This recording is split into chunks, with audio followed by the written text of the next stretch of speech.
Buenas tardes. Cantas cousas te dixen do libro. Para mí é este premio moi importante para mí.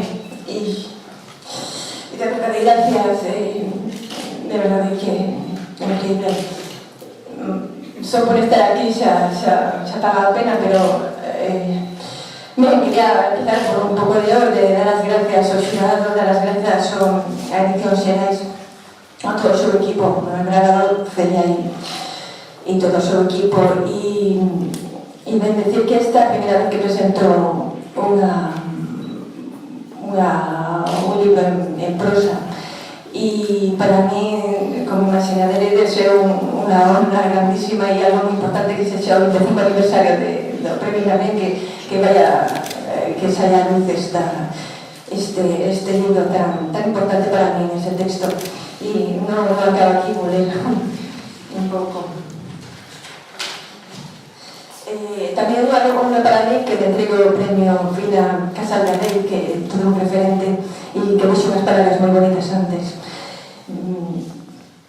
Un dos personaxes principais deste libro é a bicicleta, como ben se dixo, e que soe ser o primeiro medio de transporte que nos abre a porta a liberdade, a aventura, a vertixe na velocidade cando un propulsa a súa propia máquina. No meu caso, como tantos, foi o meu primeiro desexo. Cando fixen a comunión, creo que tiña 7 anos, despois non volví pola iglesia, pero só porque empezaban a ter soños apocalípticos, entonces non era moi san.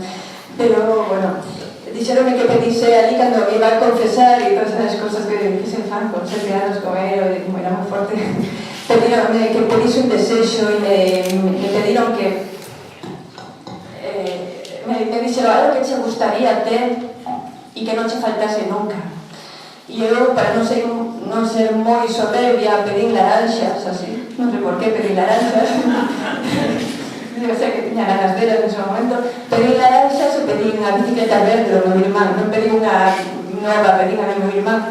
O pobre que sempre tivo que subir as miñas peticións.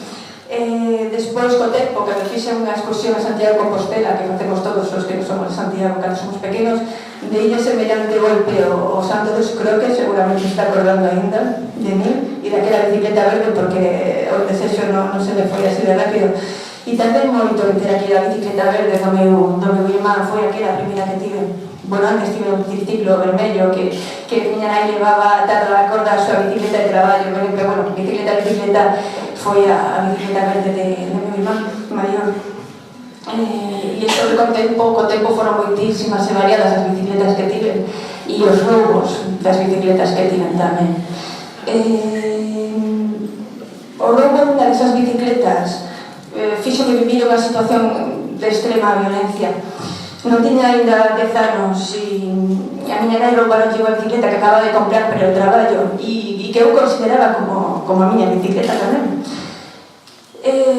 Non sabíamos que a roubara, pero polas conversas do barrio, porque pasábamos moito tempo cos meus irmáns xogando na rúa, empezou a perfilarse a figura dunha moza que vivía xusto da miña casa e que decía que fora ela a que a roubara.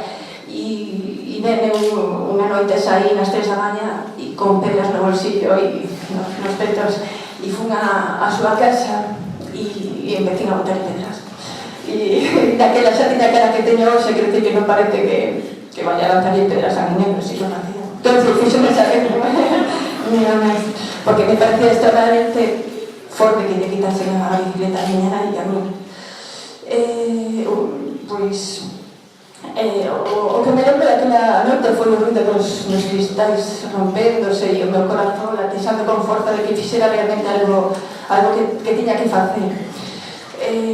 Co tempo soube que non fixera ben tirando aquela pedra, porque a fin de contas naquela casa tamén vivía a nai daquela rapaza, unha muller que tiña que soportar situacións terribles por causa dos problemas que tiña a súa filla. E creo que foi naquela época que empecé a tomar verdadeira consciencia do concepto de injustiza. A que eu cometera coa miña vendetta, porque tampouco era seguro que fora ela e tampouco tiña que tirarle ninguna pedra. A injusticia que a miña veciña cometera se fora ela a que acollera, e a injusticia que a sociedade cometía cara a esa familia que estaba sofrendo o verdadeiro ostracismo. Este libro, bueno, o meu texto, a filla do ladrón de bicicletas, non fala desa anécdota, pero sí deses conceptos abstractos, pero vitais, das nosas relacións interpersonais. De que solo de Serafina, a protagonista, está o autoritarismo, o rumor, a burla, pero Serafina, para tranquilizarvos e que non me sabes que algo moi serio, o sea, moi triste, Serafina é moi válida, a protagonista, é unha verdadeira experta, e eu creo que vai chegar longe na súa bicicleta. Me gustaría saudar a todos os serafins e serafinas que hai aquí e o que hai en todos lados. Estou convencida de que poder transformar eses sentimentos que poden ser negativos en contos para nenos, en contos para todos, é o mellor que nos pode pasar aos que escribimos historias. Muchas gracias.